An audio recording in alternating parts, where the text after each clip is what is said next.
поводу таких всяких агрессивных заявлений.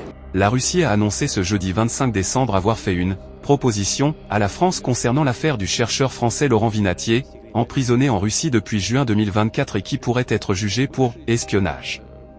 La Russie a arrêté plusieurs ressortissants occidentaux pour divers motifs depuis le début de la guerre en Ukraine en 2022 et a procédé à des échanges de prisonniers avec les États-Unis. Cette annonce surprise intervient alors que Paris et Moscou, dont les relations sont au plus bas, ont récemment manifesté publiquement leur intérêt à un contact direct entre les présidents Vladimir Poutine et Emmanuel Macron.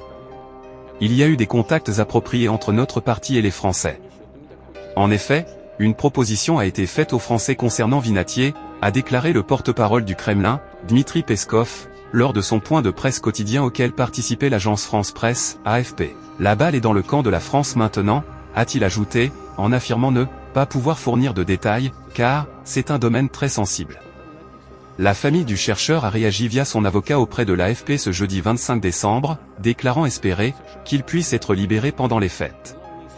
Poutine avait promis de se renseigner. Interrogé par un journaliste français sur ce sujet vendredi dernier lors de sa conférence de presse annuelle, le président Vladimir Poutine avait affirmé ne rien savoir de l'affaire de Laurent Vinatier et en entendre parler pour la première fois. Je vous promets que je vais me renseigner. Et s'il y a la moindre chance de résoudre cette question de manière positive, si la loi russe le permet, nous ferons tout notre possible, a-t-il alors assuré. Laurent Vinatier a été condamné en octobre 2024 par un tribunal russe à 3 ans de prison pour ne pas s'être enregistré en tant que agent de l'étranger, alors qu'il collectait des informations militaires, pouvant être utilisées contre la sécurité de la Russie. L'intéressé avait reconnu les faits, mais plaidé l'ignorance.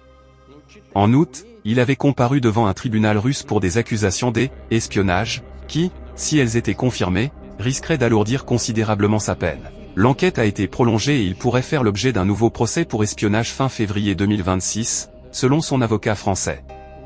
Laurent Vinatier avait déclaré en août ne s'attendre à rien de bien, à rien de positif, après avoir appris ces nouvelles accusations. Ses parents avaient assuré à l'AFP que leur fils était un prisonnier politique, un pion utilisé par les Russes pour faire pression.